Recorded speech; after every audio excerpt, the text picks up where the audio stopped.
Hi all aspirants, welcome to my session. So last class we discussed about Indian ancient history and certain periods under the Indian ancient history.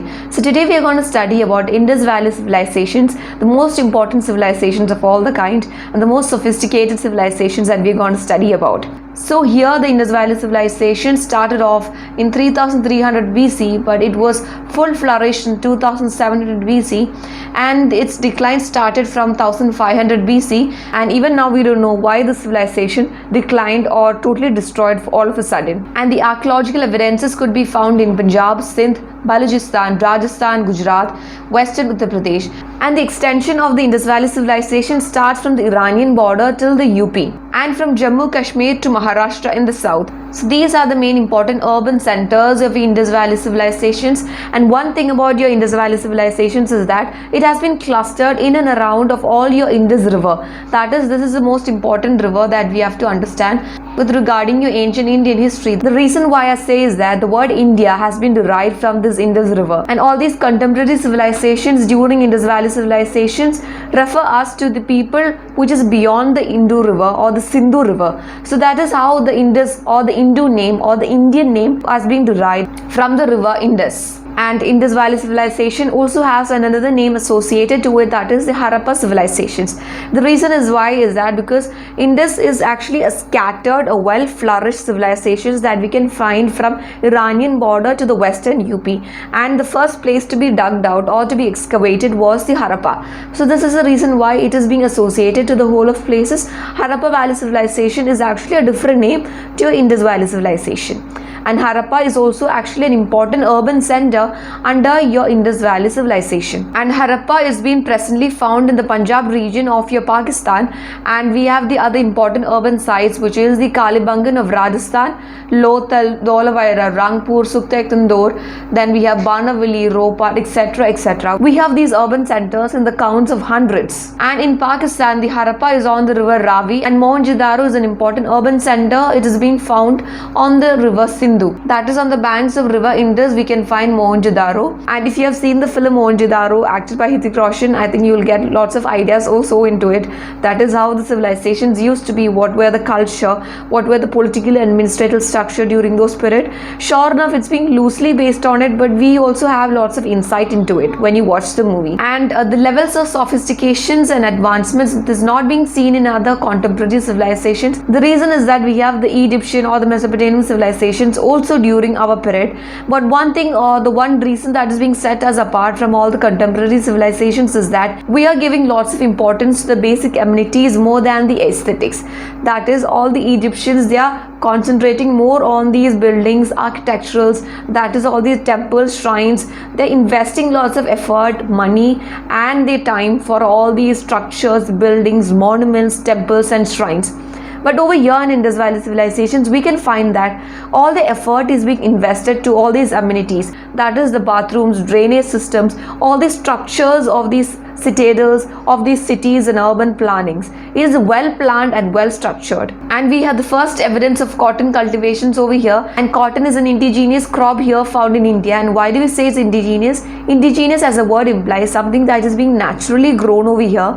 And the other archaeological evidences that we can find is that, for example, we find a seal made by the Indus Valley civilizations in other contemporary civilizations. Probably we found something like that in Bahrain or in Qatar. So what do we find? There was some sort of like a trade or sort of like business among all these two civilizations. So that is the reason why we are finding a seal or a bead or something or an articraft used by the Indus Valley civilizations in Mesopotamian civilizations and vice versa. And the crops that were extensively used by these people were wheat, barley, cotton, ragi, dates and peas. And they also domesticated animals that were sheep, goat, pigs and elephants. And about Indus Valley civilizations is that the primary occupations of these people were agriculture and then trade. That is, they traded products. What did they trade? They traded all these agriculture produces that they produced. For example, if you have seen the movie Mohenjo-daro, you can find that Hrithik Roshan, he was making indigo dyes and all. So what did he trade? He was trading the crops or the agriculture produce that he produced in his farm. And these people are to be believed to having trade with Sumerians,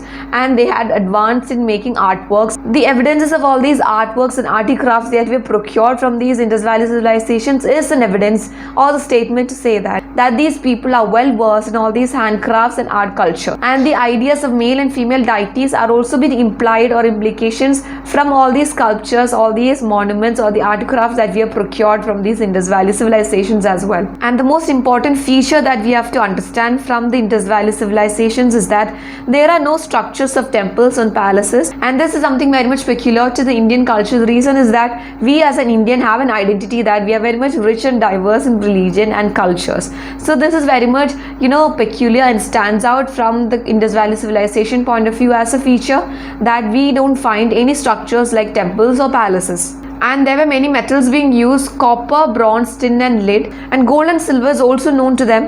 And we have to understand that these reasons are not being written over here in somewhere. This is the implications that we have procured from the artifacts. For example, we found a golden bead or a golden ornament, so we have an understanding that these people had an idea of gold and silver and all these metals and all alloys and all. And yes, Indus Valley civilizations, iron as a metal was unknown to them, and we have lots of traditions and customs regarding the burials and all. So we find lots of burials in wooden coffins and cremated in urns. Urns is actually when you bury someone with lots of belongings, and some places we can find goats and sheep or dog also being buried along with it. And yes, your Indus Valley civilization started declining starting from 1900 BC to 1500. That is, they started moving eastward and southward. So we don't know why this started declining all of a sudden. Probably in coming future we'll find out the reasons why. And the Harappan scripts are still not deciphered. That is, we cannot make sense of what the understanding is. Sure enough, they have lots of inscriptions of it, but we don't know to read, and it's very much difficult for us to decipher the language used by them. And the inscriptions used by them was very short, and the longest ever word had only 26 signs in them. Signs is actually alphabets or the letters. For example, my name is Ashwati. This sentence itself have a series of 20 to 22 words in it. But over here what we can find is that the longest ever being recorded was having only 26 signs in them. So it is very much difficult to understand, and they didn't have lots of inscriptions written about the administration or the political system. So everything is being implied, or the implications, and being assumed from all these archaeological evidences being left behind. And they had 375 to 400 signs or alphabets, but they only used some signs, and the longest ever recorded was with 26 signs. So this is the extent of the Indus Valley civilizations that we can find. Here is the Iranian border from here till here, and from this extent till here is the extent or the spread of the Indus Valley civilizations. So over here we can find is your great Indus River, and all these are tributaries of the Indus River. So over here we have lots of tributaries of your Indus River, and these are the prominent urban centers of Indus Valley civilization. These are only the prominent. We have lots of hundred numbers of urban settlements, and Lothal is here in India. And when our India got partitioned after 1947, most part of the civilization got transferred to the Pakistan area. So now we're going to discuss all the important centers or the urban centers of the Indus Valley civilizations, starting off with Harappa, Mohenjo-daro and Dholavaira. Harappa is being here in present day Punjab, that is on the banks of Ravi River. They had 12 granaries in 2 rows. Granaries actually places where the grains could be stored. So from here we can understand that okay, there was some sort of a taxation system. For this reason this was stored or being taxed by some sort of like an authority. For those reasons they have 12 granaries. So 12 granaries implies that this was sort of like a public system. That is a public system or a government form of, they procured all these taxes or all these grain from all these people and they stored over here.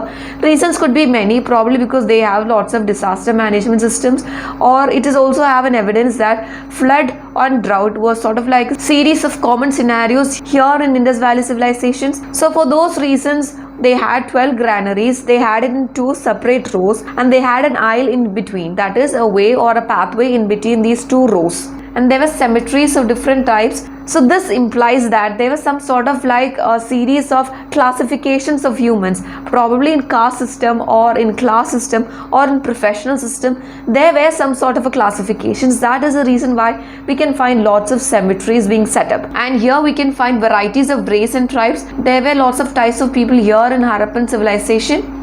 And citadels were surrounded by brick wall. So citadel is actually a fort or a public system. That is, I again suggest you or refer to the Mohenjo-daro film, because it gives you lots of visual representations along with it. So citadel is actually a main administrative department or a main administrative building that we can find. So these citadels are being surrounded by a brick wall. So why do they have a brick wall? For reasons sort of like security, for safety, or they had some sort of procurement here in the citadel, and they had lots of valuable imported goods here in citadel. So for all these reasons, the citadel was fortified by these brick walls. And yes, granaries with oil was there, and the crops being cultivated and consumed by these people: wheat, barley, peas, dates, mustard and sesame. And there were also a technology for extracting oil from all these mustard, sesame and peas and dates. So we have oil over here, and so we also have cotton here. And yes, irrigation on irregular flooding, that is, these rivers, they used to change their course or change their path. For example, this time the river will be during this path, but for the next season this will dry up and this will move on to the next phase. So these reasons, they were totally dependent upon the irregular flooding and the nature, that is the rain or the precipitations. And over here we have Mohenjo-daro, and there are lots of implications that Mohenjo-daro is considered to be a power source, and Mohenjo-daro was in a way controlling all the other important urban centers, and we have sort of like evidences also to suffice that. And it is being found in present day Sindh or Pakistan, and this is the largest site to be excavated. They have great bath, that is sort of like a public bath or a public community bath that we can find. Probably they have lots of like religious reasons or a religious purpose associated with it, or some sort of a political understandings to it. And this great bath was supported by the hydraulic system, and these Indus Valley civilization, they never ceased to surprise us. That is, the technological advancements during this period was far beyond imagination. And the bricks that were used to make all these baths were the baked ones. That is, they had some sort of like a technology, sort of like a gypsum. That is, in a way, it was waterproof. That is, for them to have all these waterproof, all these bricks, only then they could have water in it. And Mohenjo-daro was a great urban center. They had some sort of trade and commerce with other places, that is inland and the places far away. They had lots of extensive trade, and large number of seals could be found over here. So these are the minute examples or the support examples that we can find. Mohenjo-daro is considered to be a power center or the access center of all the civilizations. One is that the largest excavated land to be excavated, and the next is that they have largest number of seals. So why do they have large number of seals? One reason is that the population or the density of the population is very high, or the trade and the commerce will be so much or too high or too dense, for the reason that they have lots of exchange goods and services over here. And here also the citadel is being surrounded by the brick walls, and the western side of the great bath there is a granary. Granary is a place in which the grains could be stored, and side of the great bath there is a long building or a residence, also considered to be residence of some political or a figure, someone who have a power over here. We don't know for sure on the basis of what all these power segregation has been made of. Probably a merchant class will be dominating, but we don't know for sure. It is here in the Khadir bed in the run of Kutch. It is being divided into 3 parts, and each is surrounded by massive stone walls. One reason Dholavira city sets apart from the other urban centers is that other urban centers have only 2 categories, that is the lower and the upper. But over here what we can find, they have 3 categories. For example, these Harappa and Mohenjo-daro, they have citadel and the lower areas. But over here in Dholavira, they have 3 categories. And each of these parts has been surrounded by massive stone walls with entrance through gateways. So there were some sort of like a security force or some sort of like a defense force, in a way that they have a single gateway, and they had large open area for the public ceremonies. That is sort of like an assembly area they had. So this assembly area is considered to be something. For example, all these people comes over here for some sort of like a gathering or a public meeting over here, and there are lots of dams and water reservoirs, and underground drains are also being found over here. So these are the peculiar or the prominent feature that is being different from all these urban centers. And the other important urban center is Kalibangan, and that is here in Rajasthan, that is in the banks of the river Gagar. The pre-Harappan culture is being found over here, that is your early Harappan culture is also being found over here. And ploughing, fire altars, all these archaeological evidences that we can find over here from Kalibangan, and large concentration of Harappan settlements over here. That is pre-Harappan or the early Harappan period is where these settlements are not very much urban or systematic. What we can find during the mature Harappan is that the settlements are more geometrical, that is everything is more systematic. In this reason we can find all these uniform places over here. But during the pre or the early Harappan period, one thing we can find is that settlements will be more clustered. desert. Here also we have citadel and lower cities surrounded by wall, and they have furrowed field. So we have traces of agriculture and farming over here, and tooth harrow was used to furrow all these fields. And inscriptions are the Boistropheden, and Boistropheden is writing from one side to the other and from here to here and here to here. That is, for example, it's starting off from the left side, and instead of starting again from the left side, they'll start here from the right side, and once they reach the left side, they'll start again from the left to right and again from right to left.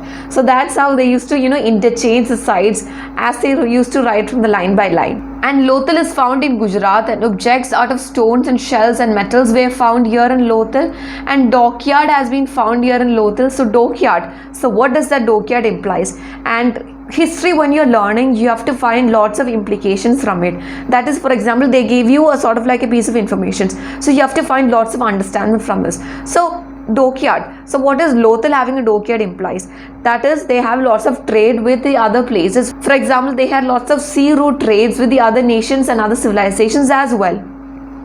And yes, we can find fire altars and double burials. Probably two people from one single family will be buried here together in single burial. So here we can find the evidence of rice over here. In other urban civilizations, we don't have the evidences of rice, but we sure enough have the evidence of wheat, barley, peas and all. But we find the rice husk here only here in Lothal. And it is to be believed that the rice is being cultivated as early as 1800 BC here in Lothal. And Suktektan Door is in Pakistan-Iran border, that is in the Makran coast.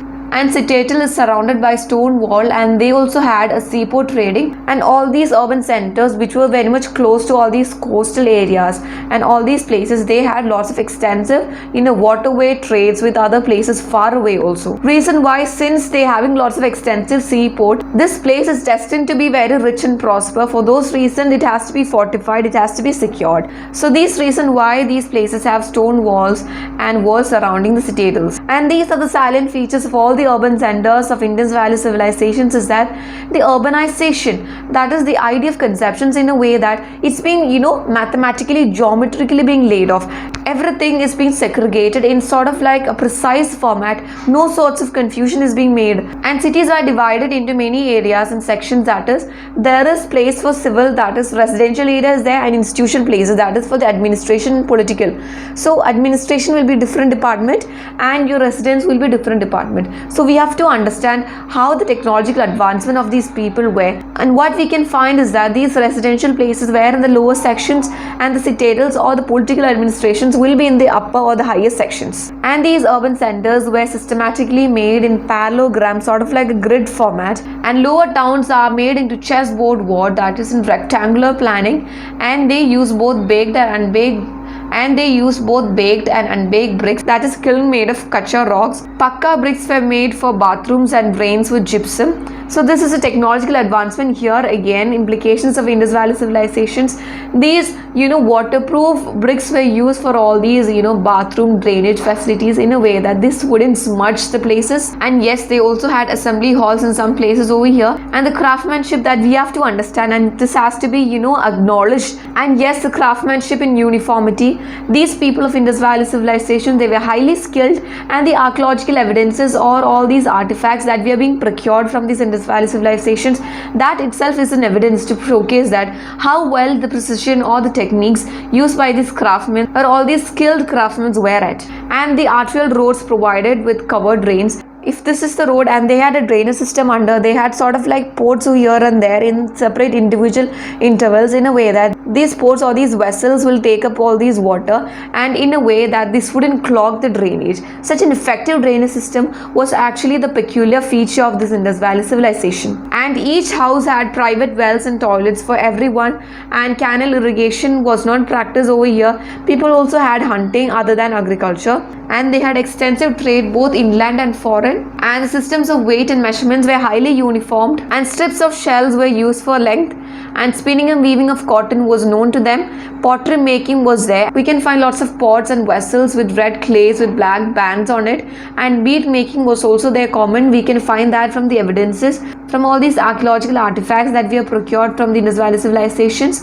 And terracotta seal is also known to them. They had the knowledge of making seals out of terracotta. They use lasting paints and dyes, yes, from all these pots and vessels that we can find that the paints and dyes being used by them was very much lasting even after many thousands of years. They are still over here on the pots, and no inscriptions of government system, and whatever inscriptions they have is totally unrelated to all these government or administrative political system. And there is also an implications of centralized ruling and the other examples that we've been already been discussed, and there are also other reasons also to indicate that there was some sort of centralized ruling. And one most important sentence or the evidence is that uniformity in terms of unit and measurements and length. So this indicates that some sort of a unit or a measurement was being imposed by one power or one urban center. Trade is also an important part of civilization. Other than agriculture, they traded on the agriculture goods, and the symbols of sex objects also made from stone are being found, that is all these lingas, and mother goddess statues are also being procured, and people tree and bull also is found sacred during this period. And 1800 BC decayed and final abandonment, and from this urban sophisticated settlement they started disintegrating to all these rural or these uncivilized settlements. And over here in rural culture we can find no big structures, specialization, craft or exchange system, and everything was totally shattered, and they migrated southward towards Narmada. So that ends here the brief understandings of Indus Valley civilizations. I really hope that I was able to convey all the understandings to you all, and if you have any doubts or any queries regarding the same, do let me know that in the comment sections, and I will be uploading all these PPT slides in my Telegram channel. So that's it for now. So bye for now.